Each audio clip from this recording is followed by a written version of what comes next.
It forces great powers to act in ruthless ways. What happened is that we produced one failure after another. Today, that line of argument is in complete tatters. I believe the United States and Britain are complicit in that genocide. I make people angry on both sides. Hello and welcome back to Unheard. With me in the studio today is the world-renowned international relations professor John Mearsheimer. In recent years, he has gone from being an esteemed member of the Academy to something of a renegade icon, saying politically unacceptable things about the war in Ukraine, Israel, potential standoffs in China, and the rest. With his permission, we're going to try and take advantage of his presence here in the studio to ask a big question. Is realism, the school of foreign policy that Professor Mearsheimer is world famous for, winning the argument? What does realism actually mean? You hear it bandied about quite a lot these days, but what does it actually mean, and how does it apply to China, to the Middle East conflicts, and to Ukraine? Most pressingly, are either of the candidates for president realists? Or are they both to some degree? So will we find out in 2 weeks' time that in some way we're all realists now? So at the end of this hour, what I want is that you, the audience, will be able to know to what extent you yourself find yourself a realist in your worldview, and to be able to use that term with confidence when arguing with friends or non-friends over dinner. Professor Mearsheimer, welcome back to Unheard. Glad to be here, Freddie. This episode is sponsored by Lumen. Lumen is the world's first handheld metabolic coach. It's a device that measures your metabolism through your breath. And on the app, it lets you know if you're burning fat or carbs and gives you tailored guidance to improve your nutrition, workout, sleep, and even stress management. All you have to do is breathe into your Lumen first thing in the morning, and you'll know what's going on with your metabolism. Lumen will tell you if you're burning mostly fat or carbs. Then, Lumen gives you a personalized nutrition plan for that day based on your measurements. You can also breathe into it before and after workouts and meals, so you know exactly what's going on in your body in real time, and Lumen will give you tips to keep you on top of your health game. It can also track your cycle as well as the onset of menopause and adjust your recommendations to keep your metabolism healthy throughout the hormonal shifts, so you can keep up your energy and starve off cravings. So if you want to take the next step in improving your health, go to lumen.me/unheard to get 15% off your Lumen. That is lumen.me/unheard for 15% off your purchase. So as I said there, we're hoping for a little bit of a tutorial during this session. I hope that's okay. Let's start with the big question. What is realism in international relations? Realism is a theory of international politics. It's a theory about how the world works that says that states care more than anything else about the balance of power. This is not to say they don't have other interests. It's not to say that states sometimes can't behave in idealistic ways.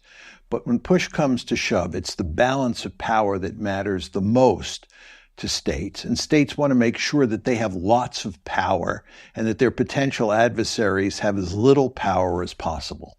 And the principal reason for this is because in the international system, there is no higher authority. There's no ultimate arbiter. There's no Leviathan that can come to the rescue of states if they get into trouble.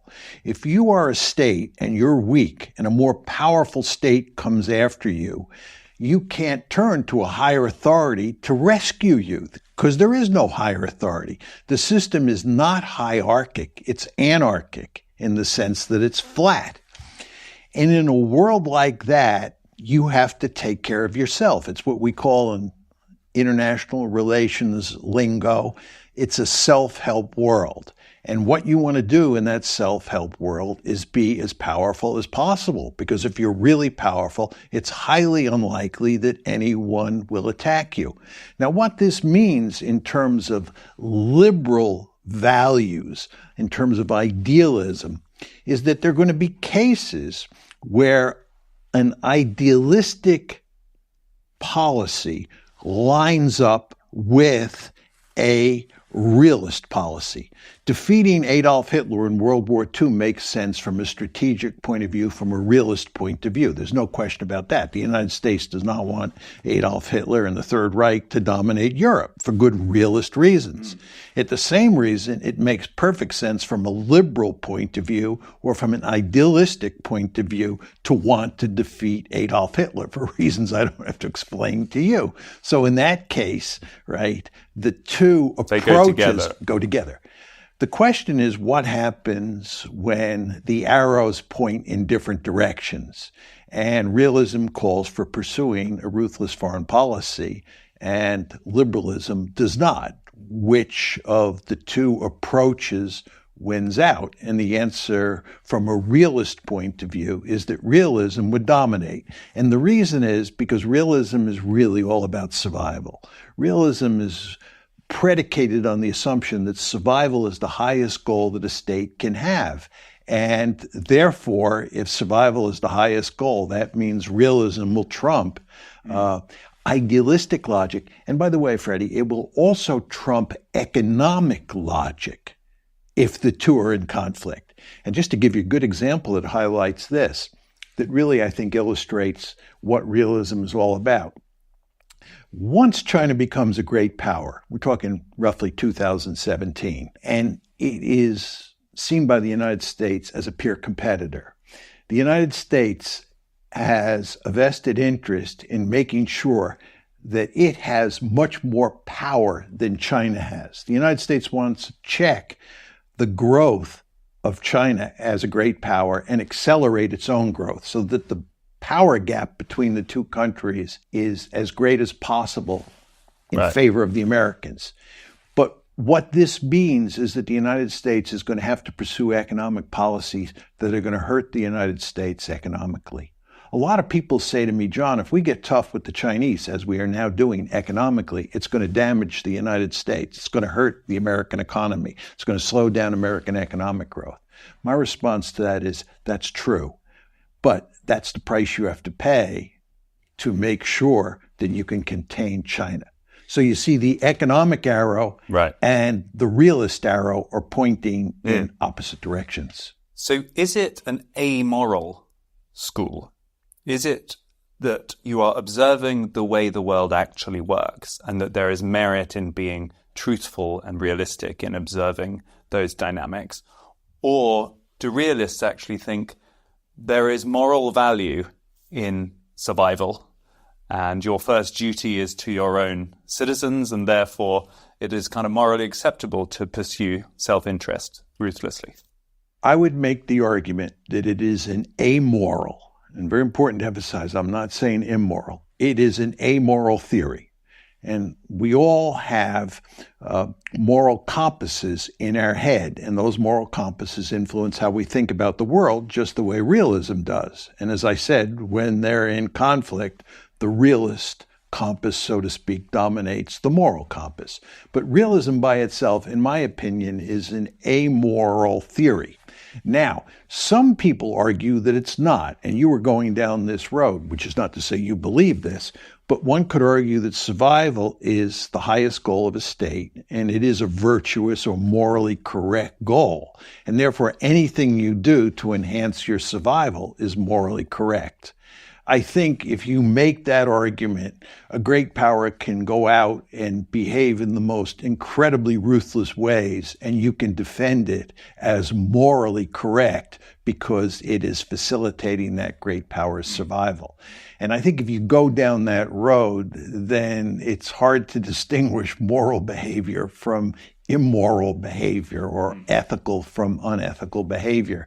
And I think that's kind of not the way to go. So it's more a theory of the way the world actually works than any kind of hope of the way the world should work. Well, it is the way the world works. And my argument is reflected in my most important book, where I lay out my realist theory. It's called The Tragedy of Great Power Politics. And I think this is a tragic situation. I think the structure of the international system forces states, forces great powers especially, whether it's the United States, Germany, Japan, China, the Soviet Union, Russia. It forces great powers to act in ruthless ways. They have no choice, because in a world where there is no higher authority and another state may attack you, you have a vested interest, a profound interest in making sure you're powerful. And sometimes that requires doing ruthless things. And I think this is a tragic situation. So if those people who started listening are still with us and it hasn't got too theoretical for them, I'm guessing a lot of people might be thinking, I guess maybe I'm a little bit of a realist. A lot of people were very disappointed by the misadventures in Iraq and Afghanistan, that whole sense of kind of liberal interventionism, this fantasy that we were going to impose democracy all around the world. That was a sort of unrealistic worldview and doesn't feel very popular anymore. And a lot of people are also pretty skeptical about overarching international institutions, such as the UN, having much influence these days. So if you're listening to this and feeling, this is beginning to align with my worldview, do you think those kinds of issues are likely to make you a realist with a small r, at least, a civilian realist? Yeah, I think you're right. What happened here, in my opinion, Freddie, is that when the Cold War ended, and then when the Soviet Union collapses in December of 2001, we move into what is usually called the unipolar moment. And that means there's only one great power on the planet, and that's the United States of America, which is incredibly powerful. And in a very important way, realism gets put in the back closet or gets put on the back burner because there's no more great power competition. The United States does not have to worry about the balance of power because it's so incredibly powerful. So what the United States does during the unipolar moment, because it's a thoroughly liberal state, is it pursues a liberal foreign policy. It's, in the first time in its history, free to put aside realist concerns and behave in a very liberal way. And of course, the British, or Britain, which is another thoroughly liberal country, becomes part of a tag team with the United States, and the British and the Americans run around the world trying to spread liberal values, sometimes at the end of a rifle barrel. And what happened is that we produced one failure after another. This turned out to be a disastrous foreign policy. So what happens in 2017 with the coming of multipolarity, remember, in about 2017, you move from a unipolar world to a realist world. What roughly happens in 2017 is that realism is back for the United States because we're now in a multipolar world. There are great powers out there, China and Russia, to be specific. That's number one. But number two, what happens is that people understand that a liberal foreign policy, what I like to call liberal hegemony, our policy from roughly 2001 to 2017, has been, I think it's fair to say, a colossal failure. So people are much more sympathetic to realism starting in roughly 2017, moving forward, than they were during the unipolar moment. And of course, most people, and this includes people like you, grew up, came of age in the unipolar moment. So realism was something that was easy to be critical of, to dismiss during the unipolar moment. And most people in the liberal West were feeling really good about what liberalism could do. It was the Frank Fukuyama view of the world. What Frank said when the Cold War ended is that the future is liberalism. We liberals have the wind at our back, and what's going to happen is the world is going to become increasingly liberal. By 2017, that line of argument was not looking good. And today, that line of argument is in complete tatters. And when liberalism fails like that, and when you have two other great powers in the system, China and Russia, realism is going to make a comeback. And that's what we see happening here. So people are more sympathetic to realism for sure than they were in, let's say, 2000 or 2010. Let's try and get specific with some of this, because so far it might seem quite an uncontroversial set of statements that you've made. I think most people would sign up to the failures of that kind of liberal way of thinking during those years. But in recent concrete examples, what you've been saying has been very controversial. A lot of people have been upset by it. They think it's inappropriate. So there is still a lot of energy in the idealistic or non-realistic worldview. Let's do a bit of a whistle-stop tour and people can feel if they agree with you when we get specific. Starting, if we could, with China, because I know you have most recently been there. You just came back from a trip earlier this month, is that right? I did, yes. So I'm guessing your head is full of thoughts about China. On this example, you take a different view to other people who you've maybe agreed with on other areas such as Ukraine and Israel, and you think it would be in America's interest to have really quite an aggressive vantage point or aggressive posture towards China to prevent its increase in power, to prevent it becoming the hegemon. Talk us through that. What would that actually look like? Well, let me just start by saying that in the early 2000s, in 2001 in particular, when I published The Tragedy of Great Power Politics, and China was not a great power, it was a good 15 plus years away from that, I made the argument that China could not rise peacefully. And the United States, of course, was pursuing a policy of engagement toward China, which was designed to help China grow economically.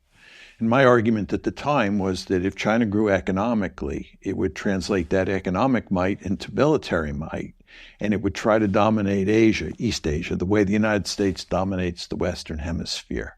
And the United States, of course, would go to great lengths to try to contain China. Hardly anyone agreed with me in the West. And when I went to China, there were a few people who thought there was a real danger that that would happen, but most people in China thought that it could rise peacefully. So I was a real outlier. I think what's happened since then proves that I was basically right, that you were going to get an intense security competition once China began to grow economically. And again, it gets back to the basic logic that I laid out to you at the start of the show, which is to say that the best way to survive for China in the international system is to be especially powerful. And if you're weak, you suffer what the Chinese suffered between the late 1840s and late 1940s. They call it the century of national humiliation. You never want to be weak in international politics because the other great powers in the system will take advantage of you. So what we see happening today in East Asia is that, number one, China is growing more and more powerful. It's translating that economic might into military might. And it's beginning to talk about dominating Asia. Right? And not only dominating Asia, they're building a blue water navy to project power all over the world. They are in a very important way following in the footsteps of the United States. Now, what is the United States and most of China's neighbors doing? They're very scared. They do not want China to dominate Asia. The United States does not want a peer regional hegemon. So what we're doing, to get to the heart and soul of your question, is we're pursuing a containment strategy against China, right? We're trying to contain China's growth to make sure it doesn't dominate Asia. And that containment strategy has two strands to it, right? One is a military strand and the other is an economic strand. The military strand is a lot like what happened in the Cold War. The United States is creating an alliance structure in East Asia that is designed to work with countries like Japan, the Philippines, and so forth and so on, to contain Chinese military power, to make sure China doesn't militarily dominate the region, much the way we worked to prevent the Soviet Union from dominating Eurasia in the Cold War. That's strand number one. The other strand is an economic strand, and it has to do with cutting-edge technologies. The United States lives in mortal fear that China, because it has all of this terribly impressive human capital, is going to be able to dominate the United States when it comes to developing cutting-edge technologies. And that matters greatly for producing wealth, number one. And number two, it matters greatly for the military weaponry that you develop. So what we're trying to do is make sure that we win the race to develop sophisticated new technologies over time. So you see this military competition which is all about containment, and you see this economic competition that is all about cutting-edge technologies that's all designed to contain China and allow the United States to remain the only regional hegemon on the planet. But is that a good strategy? Because you're roughly describing what the United States government is currently trying to do. Are you saying that that's the right approach? Because there will be people watching who think this is more getting towards warmongering. This is all being driven by people who want big defense contracts and military spending and so on, and might be very worried about that and feel like we should be stepping back from competing in Asia and it's not even anywhere near us and we should leave it alone. But are you saying that's wrong and that the US should be pursuing this quite aggressive containment strategy? I am saying it's wrong, that I think if China dominated Asia and had a blue water navy that had significant power projection capability all around the world, that would not be good for the United States. And I think we have a deep-seated interest in containing China. I think this is a tragic situation. I'm not enthusiastic about it all. I've been to China many times. I love going to China. I love the Chinese people. And in fact, I'm more at home intellectually in China than I am in the West, because the Chinese are basically realists, whereas in the West, people are instinctively liberal, and they instinctively don't like realism because it's such a pessimistic way of thinking about the world. So did you say all this in China in recent weeks? Oh, sure. You felt comfortable doing that? Oh, sure. You're not going to... I didn't say it this time, but in past years when I've gone to China, I've often started my talks by saying, it's good to be back among my people. I don't speak a word of Chinese, and I feel like I'm a fish out of water culturally, when I'm in China. But intellectually, the Chinese are my kind of people. They're realists, very interested in theory. I've never gone to any country where people are more interested in international relations theory and talking about the big issues. But did you say to them that you think it's right that the US is containing them? Oh, yes. And they feel, how do they respond to that? Well, let me make it clear. I also say to the Chinese, I think they should try to dominate Asia. I say if I was the national security advisor in Beijing, I would want to dominate Asia. One of my principal goals would be to push the Americans out beyond the first island chain, push the Americans out beyond the second island chain, and get the Americans out of East Asia. And then I'd do everything I can to maximize the power gap between China and Japan, China and India, and so forth and so on. This is going to make some people a bit uncomfortable if they are now not exactly an enemy, but a non-friendly power at this point. To have an esteemed American professor going and giving them tips on how better to expel the Americans from their sphere of influence, a lot of Americans might be a bit uncomfortable hearing that. They may, but I've been saying this for a long time, and I don't think, to be honest, the Chinese need me to tell them that this is what they should do, any more than the Americans needed me after 1783 to tell them what to do. My argument is the structure tells states basically what to do, and the Chinese long ago figured out that you want to be the most powerful state in Asia. But at the same time, I believe the United States should go to great lengths to check China. Now, the Chinese actually, I believe, like me very much, in good part because I tell them that the United States is a ruthless great power. And I do believe the United States is a ruthless great power. I do believe the United States is deeply committed to checking their rise.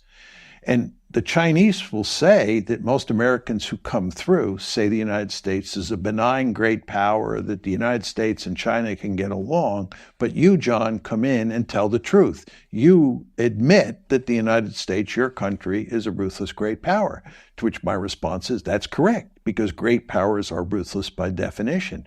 And the fact that great powers are ruthless is why you have to go to such great lengths to make sure your great power, the state that you live in, is very powerful. Because if you live in a great power that's weak, other powers will prey on you.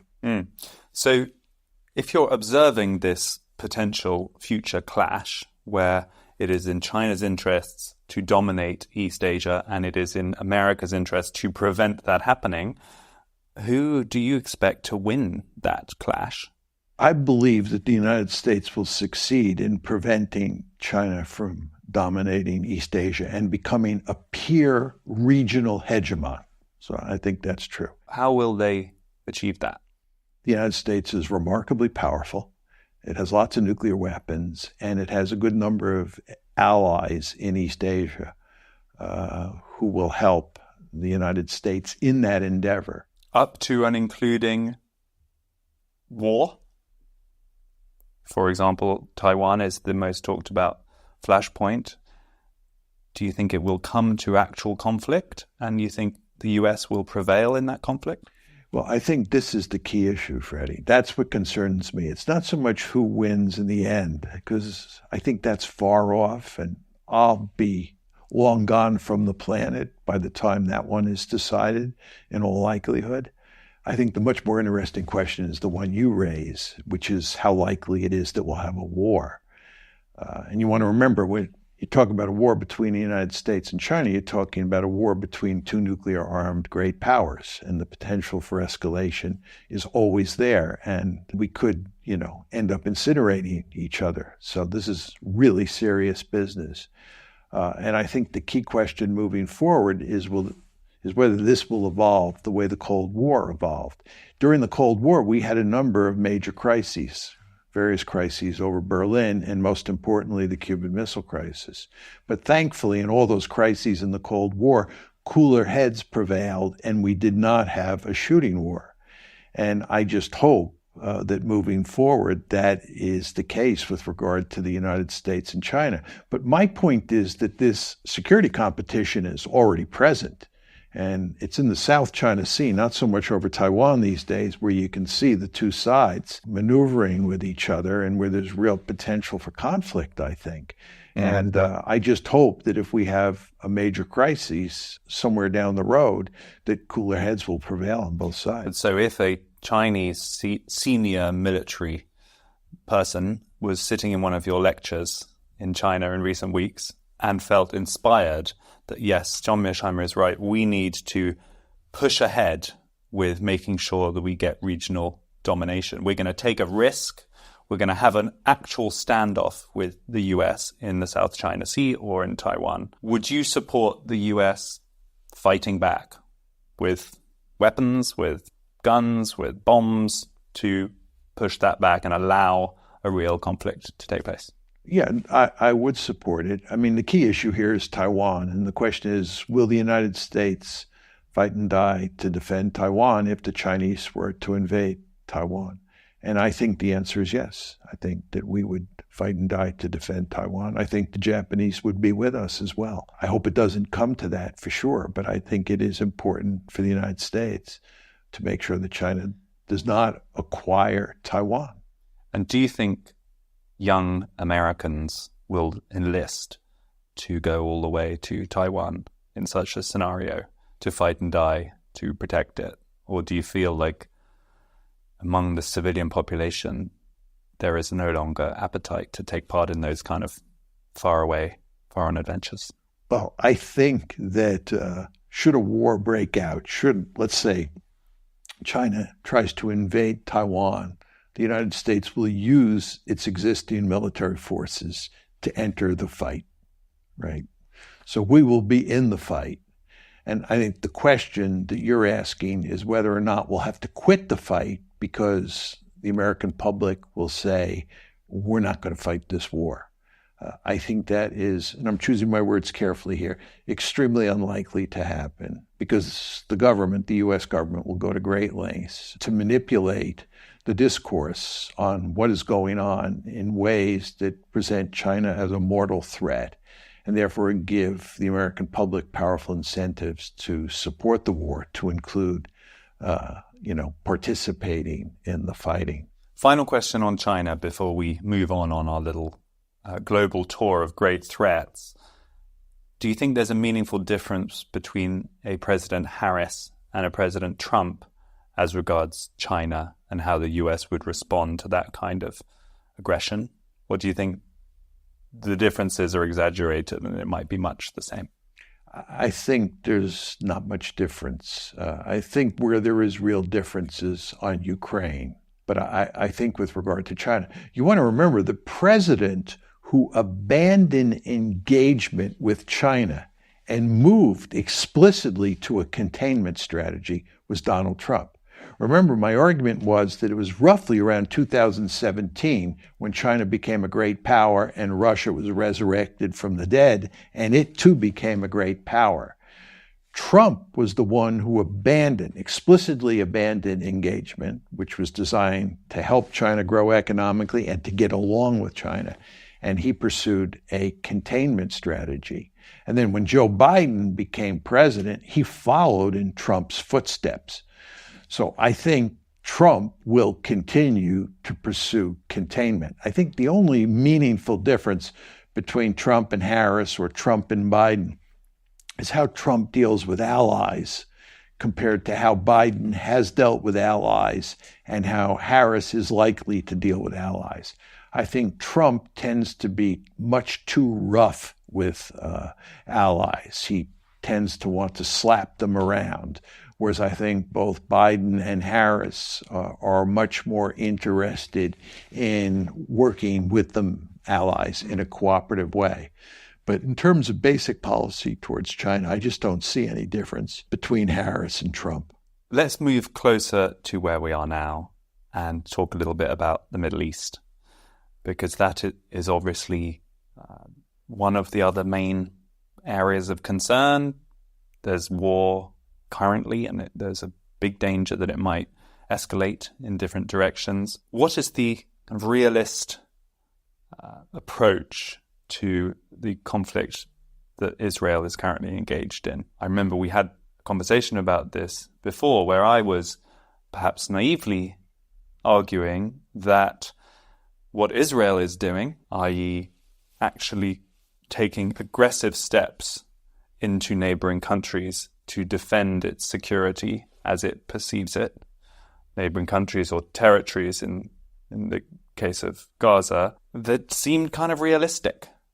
And I remember you saying that was to misunderstand realism. So explain to our viewers and listeners, what is the realist take on the Israel conflict? Well, there's sort of two ways we could cut into this issue. One is to talk about what is a realist American foreign policy, and then focus instead on Israel and say, is Israel's behavior realist in nature? Let's start with that second question. Do you think Israel is behaving like a realist would advise them to do? I'm not sure how to answer that.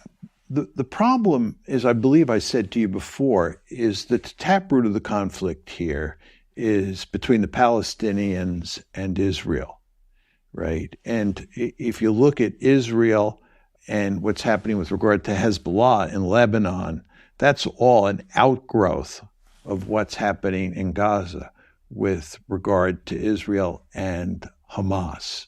The only reason that Hezbollah is firing rockets and missiles into Israel is to support Hamas in Gaza. Iran is a different matter. Realism does not have much to say about Israel's conflict with the Palestinians. Realism, as I understand it, because it doesn't deal with interstate relations. It's a domestic problem. There is this entity called Greater Israel. Greater Israel includes Israel, the Israel that was created in 1948 and existed until 1967, plus the two territories, Gaza and the West Bank, that it acquired in the 1967 war. So when you talk about Israel today, you're talking about Greater Israel. Israel basically owns Gaza and it owns the West Bank. You know, we refer to them as the occupied territories, but as far as the Israelis are concerned, they're part of a Greater Israel.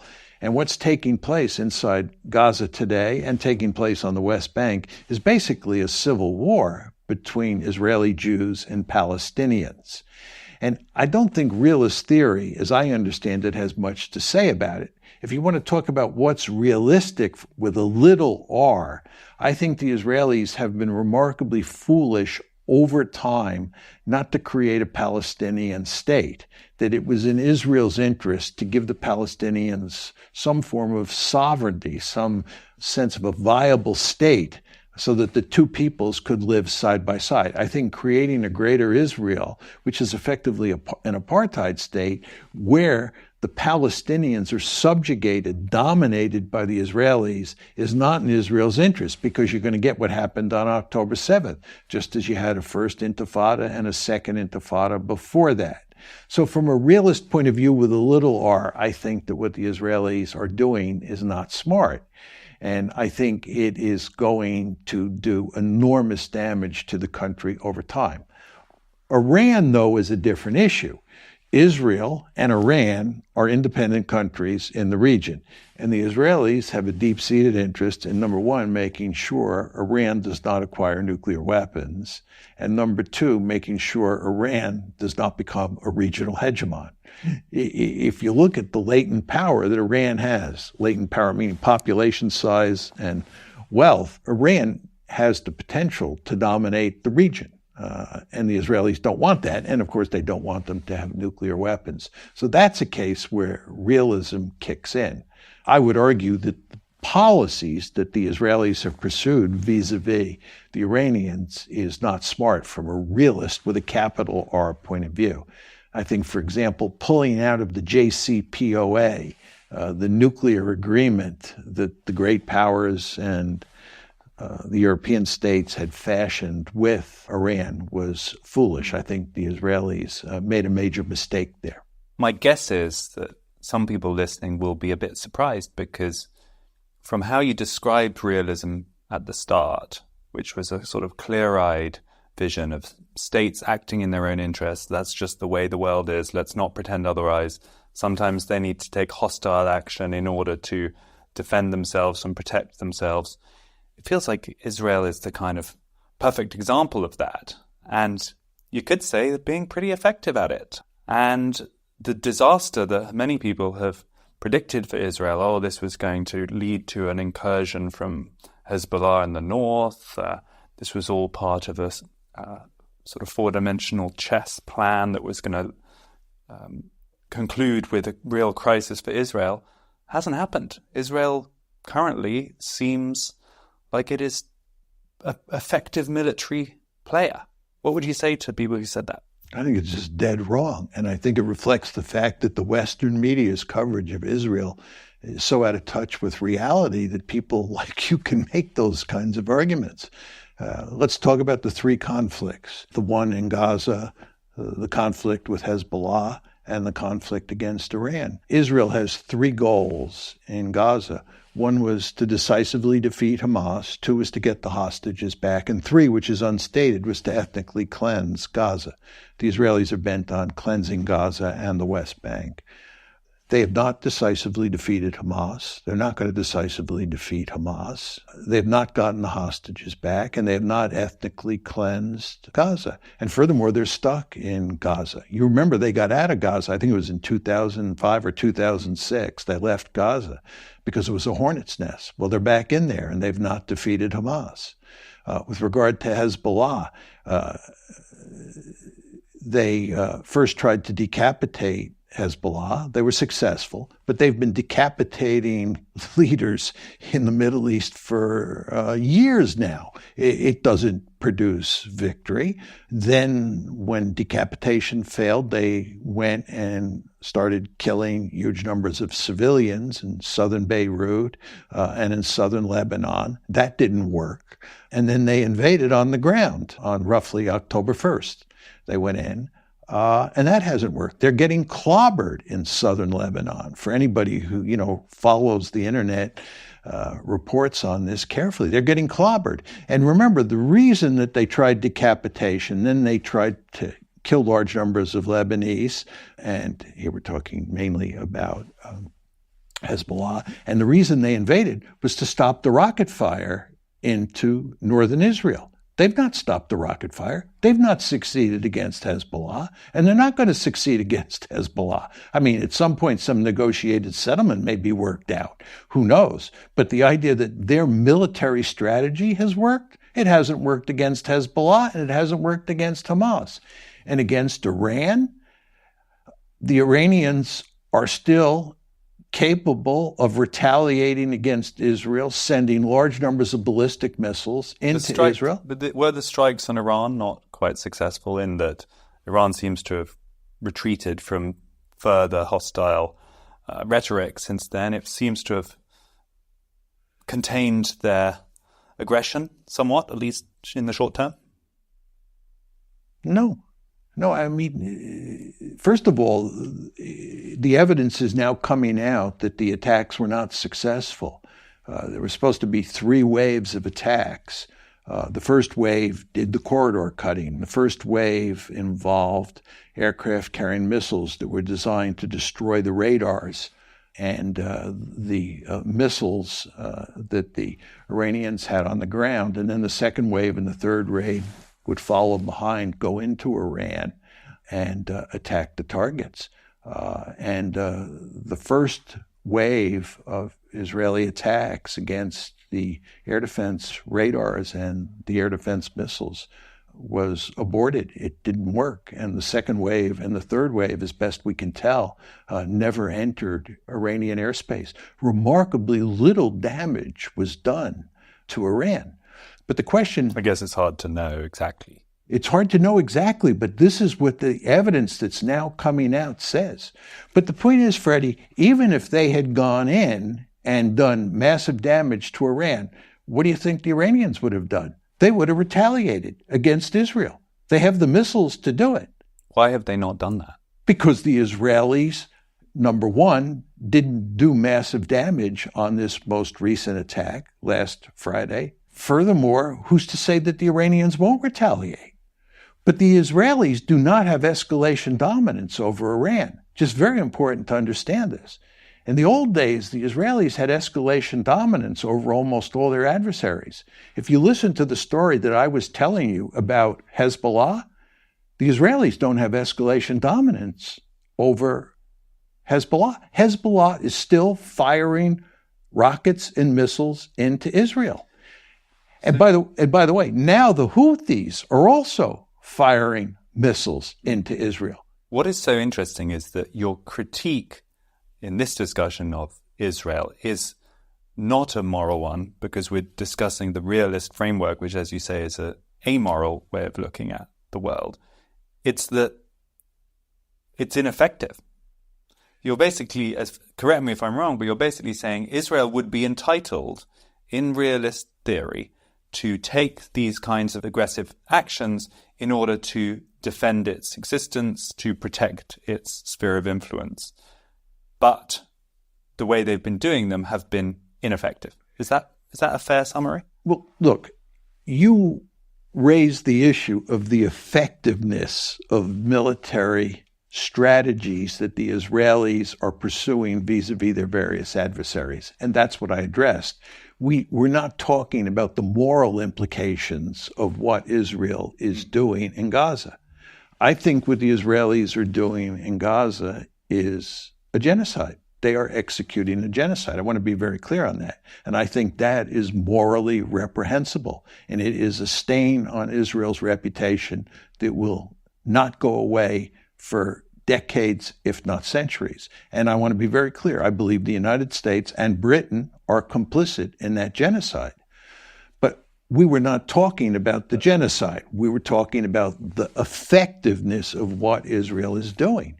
And what I'm telling you is the conventional wisdom in the West that Israel is on a roll, that Israel is in the driver's seat, is simply wrong. And if you look at what's happening in Gaza, you look at what's happening with regard to Hezbollah and Iran, right? Israel is in trouble. And I want to point out here that the key variable here is the coming of sophisticated missiles and rockets.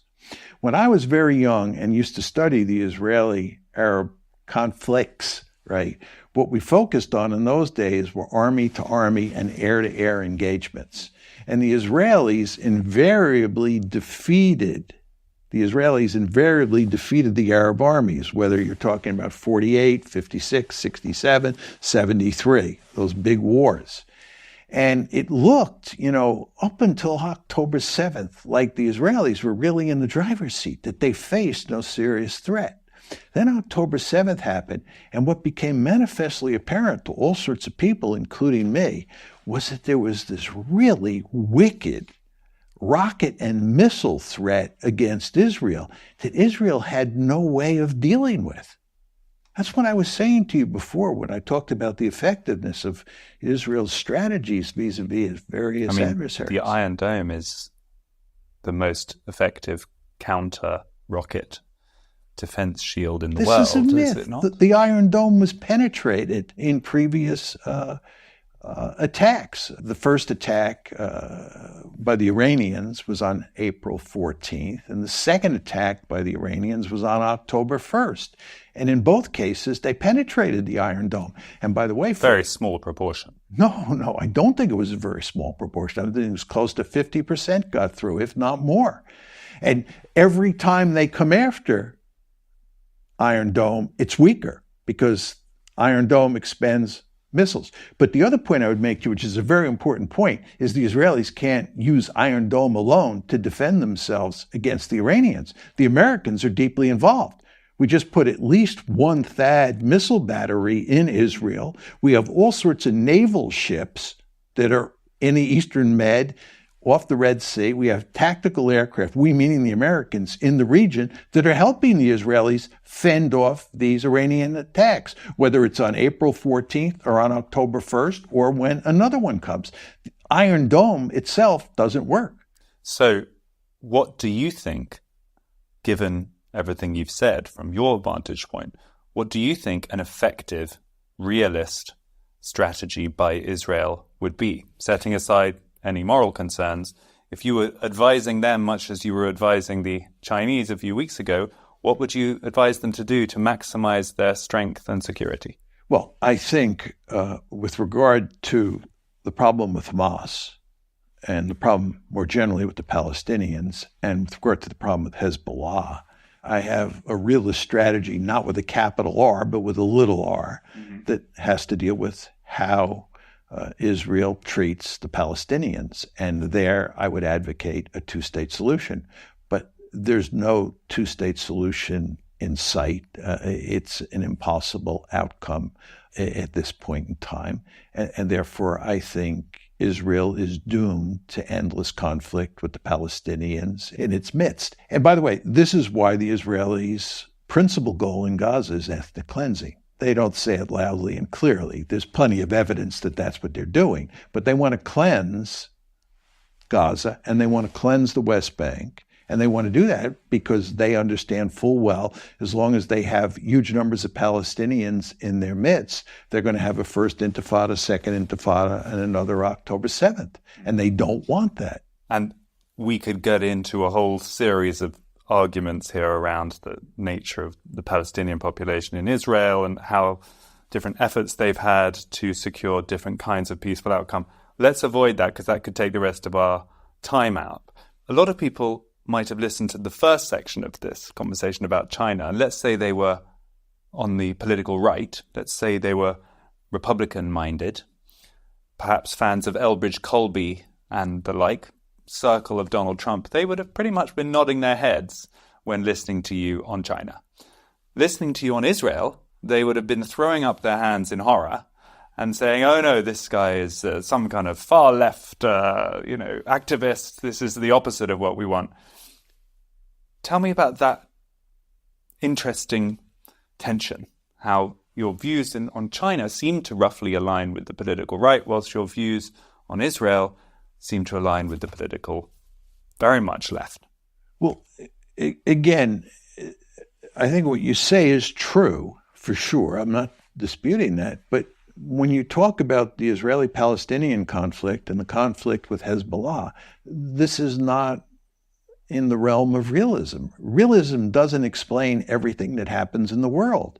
This is basically a civil war. And what really matters here are ideologies like nationalism. And this is Palestinian nationalism up against Zionism, and Zionism is basically Jewish nationalism. And I have all sorts of views on these subjects. I guess I'm more asking about what your experience is living in the US in this very heated political climate, where some of your views, publicly and cogently expressed, strongly accord with the political right, and others absolutely with the left of the Democratic Party. What's that like for you? Well, what it means is that I make people angry on both sides. There's just no question about that. At this point in time, most of the discussion in the United States is about Ukraine and about Palestine, or Israel-Palestine. And there I have a whole set of individuals or people who I agree with, and we're sort of a group that is articulating a particular explanation for what's going on in those two conflicts. So you have no political home? And well, when those people hear me talk about China, they find my views to be wrong-headed, and they get angry at me. There's no question about that. I always tell people exactly what I think. I don't pull my punches. And again, this is not to say I'm right and others are wrong, but when I talk, you're getting a straight analysis of the situation, whether we're talking about Israel, Palestine, Ukraine, or China. And the really interesting question, Freddie, is how often am I right and how often am I wrong? Well, that brings me nicely to the third area that we want to talk about. We haven't got too much time, and we've spoken about it before, so we'll be a little bit briefer here, but that is Ukraine. And on this area, on this central topic so important to us here in Europe, I would say that the things you were saying that were considered very, very controversial 2 or 2.5 years ago are now said by all sorts of people in the mainstream every day. The quote-unquote realist view of the Ukraine conflict that you have been one of the most famous proponents of, critical of the actions of the West, feeling like missteps were made all along the way, and that some kind of accommodation was going to need to be made with Russia. If you said that 2 years ago, you would have been branded a Putin apologist.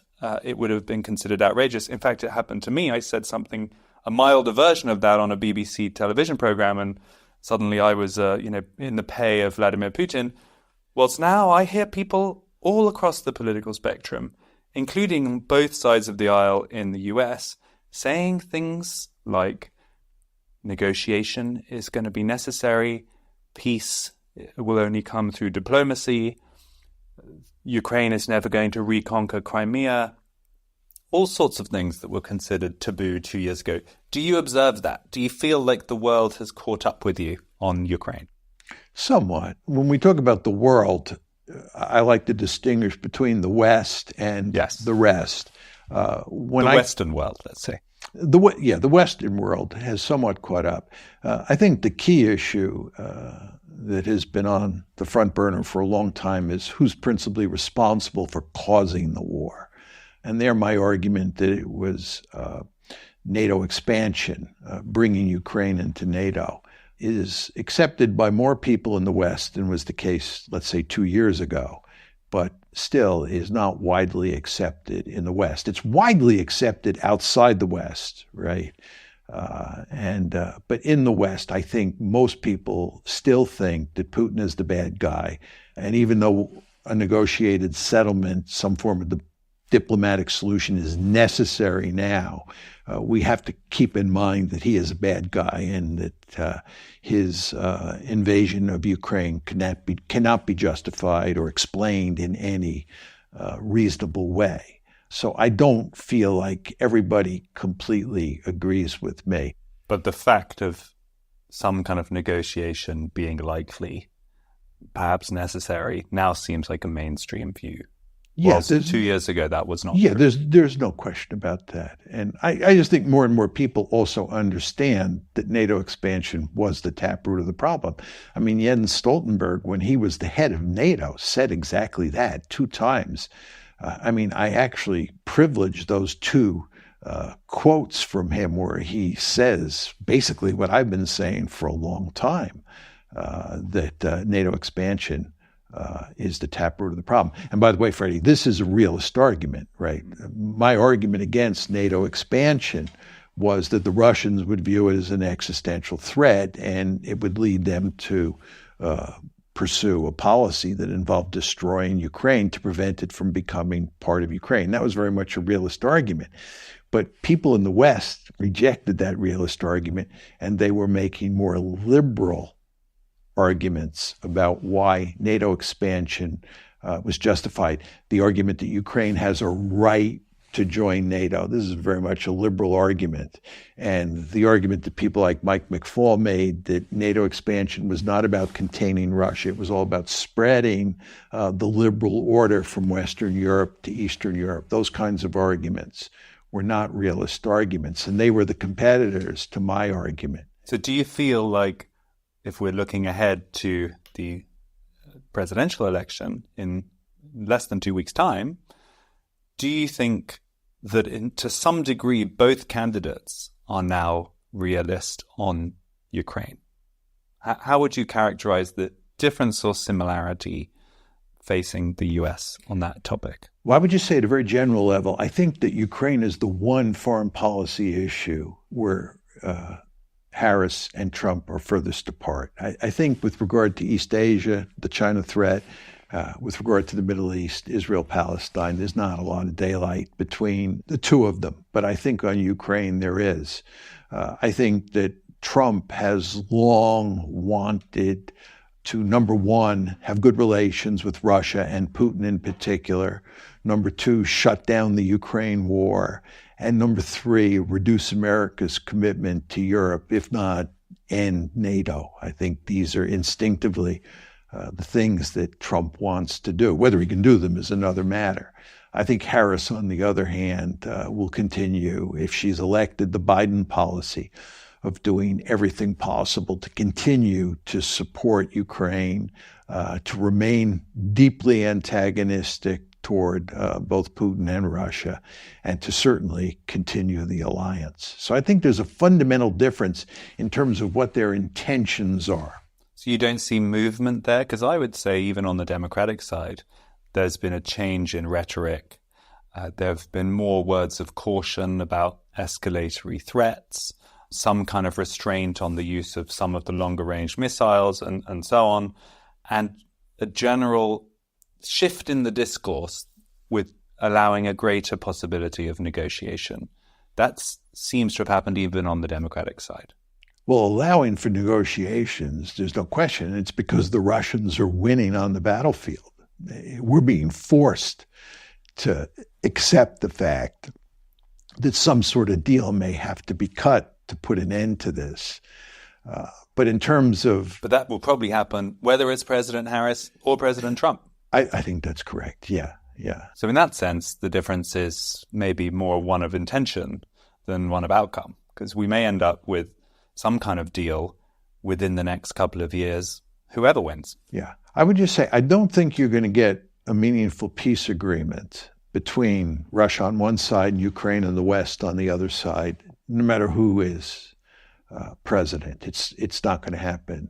Relations are so thoroughly poisoned between both sides now that I think the best we can hope for is a frozen conflict, which will be very dangerous. But I don't see a negotiated settlement. The problem is that Putin will drive a very hard bargain. He will really want a lot, and it will be almost impossible for the West, whether Trump is in power or Harris is in power, to make all the concessions that he wants. This is why I think that this crisis between Russia on one side and Ukraine and the West on the other will continue for the foreseeable future, and it will create a poisonous strategic environment in Europe. I think the decision that was made in April 2008 to bring Ukraine into NATO, which precipitated this crisis and this war, was one of the most catastrophic decisions made in modern history by a great power. And I blame the United States mainly here. Because you want to remember, the Germans and the French were both adamantly opposed to bringing Ukraine into NATO. Angela Merkel, who opposed it at that famous April 2008 NATO summit, said that she understood that Putin would interpret this as a declaration of war. She understood. But nevertheless, she went along with the Bush administration, and we are where we are. But the consequences of this are just disastrous. So you don't believe that if Donald Trump wins, he will be able to make a deal? Because that's what he's been telling his supporters. And, that's what he supposedly likes to do. The art of the deal. Could he go to Vladimir Putin and say, here's your choice. I'm going to massively ramp up support for Ukraine and I'm going to make this my number one priority, or we can do a deal. And then go to Zelensky and say, I'm either going to withdraw all funding or you're going to come to a deal with Putin. Could he do that in the first weeks? No. First of all, we can't do much more to help Ukraine. We don't have the weaponry. I mean, a lot of people argue now that we're not supporting Ukraine to the hilt. We're not giving them weaponry that we have on the shelf that we could easily give to them. This is not true at all. The European weapons inventories are barren because so much weaponry has been given to the Ukrainians. And we don't have the industrial base in the United States or the industrial base in Europe to produce, the artillery tubes, the artillery shells, and the tanks that the Ukrainians need. But furthermore, and this is, I think, the more important point, Putin doesn't trust the West at all. He doesn't care whether Donald Trump is president or Kamala Harris is president. He's not going to trust them. You want to remember that Trump came into office in January 2017 saying that he was going to improve relations with Putin and with Russia more generally. That never happened. And when he left office, relations were terrible. He's the one who decided that the United States will arm the Ukrainians. You want to understand that. It was Donald Trump who decided that the United States, this was in December 2017, that we'd arm the Ukrainians. Putin's not going to trust Trump. And furthermore, even if he did trust Trump, he understands full well Trump is history in 4 years. We're assuming, of course, that he gets reelected or elected. Putin is going to drive a hard bargain. He's going to take a lot of Ukrainian territory, and he's going to go to great lengths to make sure that Ukraine is not in NATO, that it is a genuinely neutral state, and that if the West doesn't cooperate, he'll make sure that it's a dysfunctional rump state. So there is no strategy for the West at this point that can have a happy outcome. No, from the way you see it. No. I think we're basically doomed here. I think this is the tragedy of, as you call it, the tragedy of great power politics. No, this is not the tragedy of great power politics. This is a tragedy that's created by remarkably foolish policymaking by the West in 2008 and moving forward. And the United States is principally responsible. The decision to expand NATO into Ukraine was a colossal error. And it should have been clear to us after 2008, certainly by 2014 when the crisis broke out. Remember, we make the decision to bring Ukraine into NATO in April 2008. The crisis doesn't break out until 2014. And of course, the war breaks out 8 years later in 2022.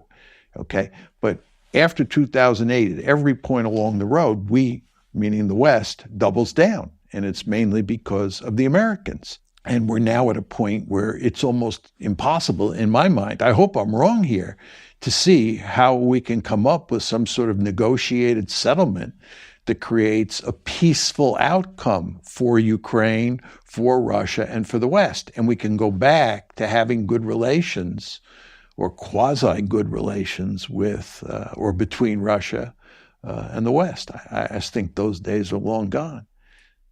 In less than 2 weeks' time, we will be waking up to, unless the result is very delayed and unclear at that point, most likely there will be a result on the 6th of November. You've said that you are politically homeless or don't feel at home with either party especially. Thinking purely in your scholarly realist way. Which of those two options do you feel would be more likely to maximize the security and strength of the United States internationally? I don't think it matters. I think that the United States will pretty much behave the same way in terms of foreign policy, whether you have Harris or Trump. I mean, I think that the structure of the system just doesn't leave us much choice, and the power of the deep state in the United States will make it virtually impossible for Trump to pursue a bold foreign policy over Ukraine. So I just don't think it matters very much at all.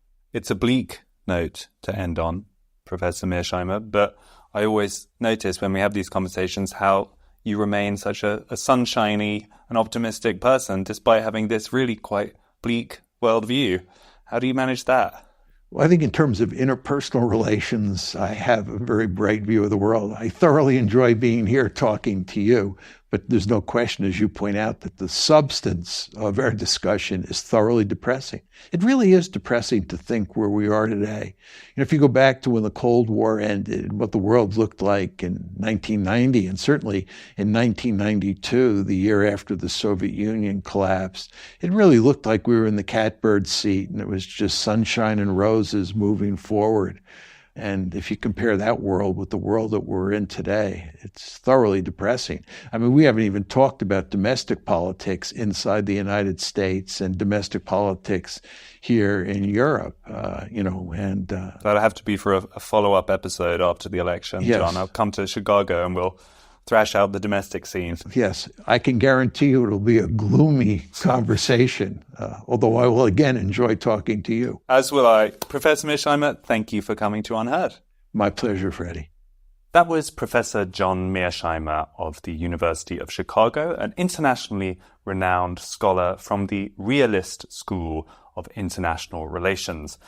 We darted all the way around the world there in that discussion, but I hope there was a bit of a cohering thread, which is to try to understand realism, this way of thinking which has made Professor Mearsheimer so famous, and to try to apply it in those different scenarios. And I think what is so interesting and no doubt maddening to many people who follow Mearsheimer's thinking is that you can strongly agree with him about one of these theatres of conflict and equally passionately disagree with him about another. At the end of all that, whether you think of yourself as a realist is for you to work out, but I've really enjoyed exploring it, and as always with John Mearsheimer, a stimulating and interesting conversation. Thanks to him, and thanks to you for tuning in. This was Unheard.